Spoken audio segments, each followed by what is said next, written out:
This is the 2024 all-new Beavertail Skiffs Rival. My name's Captain Elmer Pillon from Rhino Diaries Adventures. I'm down here in the Everglades, and I've been testing this boat for the last week, from the almost impassable creeks of the backcountry to right here in the beautiful Gulf of Mexico on the Barrier Islands. Today we're going to take a look, full review of all the features and the performance of the Beavertail Rival. Here we go.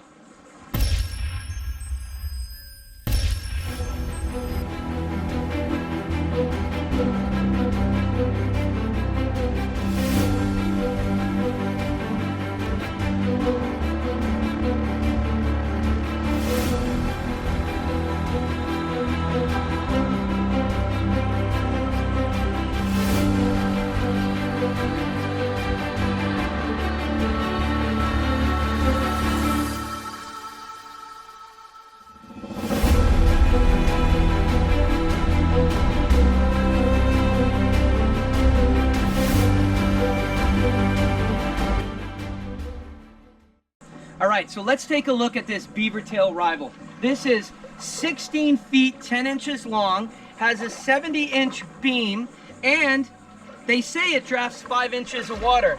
Well, I gotta tell you, I was pulling it in 4.5 with one other guy, so you can see it. If you look at the back, I mean, this thing is drafting almost no water at all. All right, so if you're looking for a boat that can get you up on a crazy shallow flat where maybe a bigger flats boat can't go, this boat will get you there. If you need something to get you through tight mangrove tunnels or to get you in through those tight creeks to those back ponds, the tiller is what's going to help you get through and navigate those tight turns when it counts and you don't want to scratch your boat up. We have a 50 horsepower Suzuki tiller, and we'll get into that a little bit later on why that's the way to go with a boat like this. One of the reasons I'm a raving fan of Beavertail Skiffs is you have a boat that can go extremely shallow, but you have a Carolina flare on the front end. That allows you to cross bays or even be out in the Gulf of Mexico. This boat can lay it out even though it's a small boat. So that right there will save your back and make you comfortable on a bare bones boat like this. It's unbelievable. All right, when it comes to pulling platforms, I haven't seen many that are as tall as what Beavertail puts on their skiffs. The other day, my friend Nick and I were out in a submerged forest looking for tarpon, redfish, and snook. And from up here, you can see everything. Let's talk storage. You'd think a small boat wouldn't have too much storage, but check this out, front hatch. You have your battery up here and you have your fuel cell, and there's enough storage to put a couple backpacks or a couple boxes for tackle, but we have more of that in the back. And right back here, we have a big 65 Yeti cooler. You can put all your drinks for the day in there. And right here, and you can design this however you want, I'm told, but you have storage for all your tackle gear. Back here, in the aft storage, I have 3 life jackets in there, but there's also easy access to the bilge and the water fuel separator. All right, and lastly, we have this storage right here. You can put your cell phone, your keys, anything that you want to keep sort of safe and dry, you can put it right in there. Let's talk electronics. You could put a Simrad or a Garmin on here. I love that this boat is low tech right now. And right here we have your jack plate controls, we have your nav lights, and we have bilge pump. And this is your on-off switch, and there's your fuel gauge. Let's talk about performance as far as fuel goes and what we have up front. We do have a 12-gallon fuel cell up front. They recommend a 50 horsepower. I ran 56 miles the other day and we burned 5 gallons of fuel. So let's just say we're getting 10 to 11 miles per gallon, and I was cruising at about 28 to 30 miles an hour. So this thing just sips gas, very fuel efficient. Okay, so that's one way to move this boat around. Another way is the push-pull, and you can see there's beautiful push-pull holders right there. But if you choose, you can put a puck right here and put a beautiful Minn Kota motor, and now you have 3 different ways to move this boat around. This boat pulls so easy that I truly believe a trolling motor is not even necessary. But if you like to fish in 2 to 3 feet of water or more, maybe that's the way you want to go. As far as rod holders, we have these undergunnel cannon style rod holders. They'll hold 2 rods on either side, but I have my spins over here and I have the fly rods over there, and that's just perfect. These are optional if you want to put rod holders. You can put rod holders anywhere you want on the boat. There are a couple on the polling platform as well, and that came in handy when I was taking a shot from up top. All right, so now that we went over the features, let's talk about what that means to you, because that has to translate to performance, right?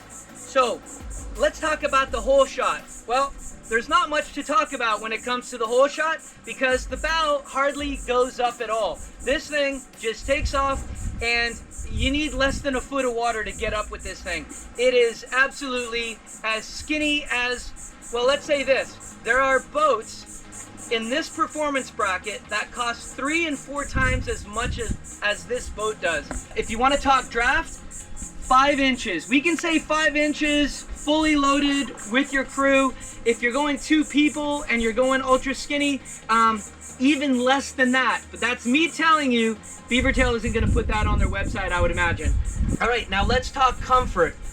Even though this boat is designed for a specific angler that wants to go real shallow or into the backwoods, it doesn't have, you don't see any fancy cushions on this boat, any fancy seats, but because of that front end of that boat being that signature Carolina flare that Beavertail puts on all their boats, it really smooths out to ride to make it that much more comfortable. All right, so performance. Let's talk about high-speed maneuverability when you're running the 50 horsepower Suzuki. That tiller, there's no steering wheel that you have to spin around to the left and to the right. That is like boom, boom, and you turn 90 degrees. It has a stiffener on it, so it's not gonna be all over the place, but it's absolutely unbelievable. It reminds me when I had a Harley Davidson Buell. The flickability of that bike to weave in and out of traffic, that's what this boat reminds me of. Sort of like a motorcycle, like a Ducati compared to a car. This is more like a Ducati.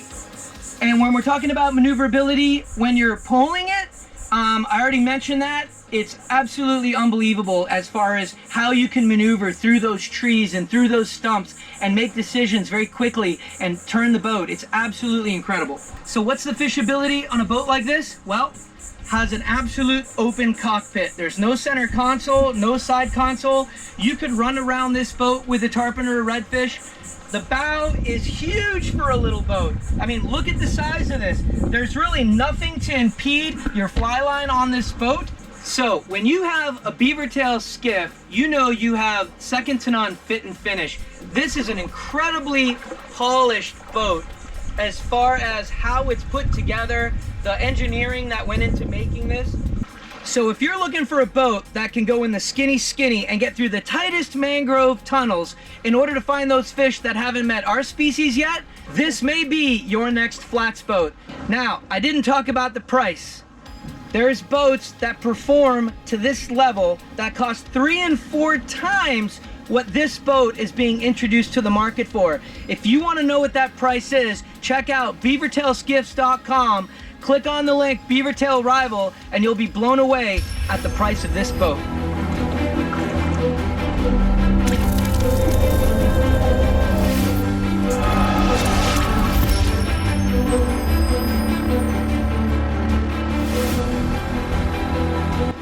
So I hope you enjoyed the review of the 2024 Beavertail Rival. My name's Captain Elmer Pillon. We're down here in the beautiful Everglades, and I think I have another 2 days with this boat. So let's go catch some fish.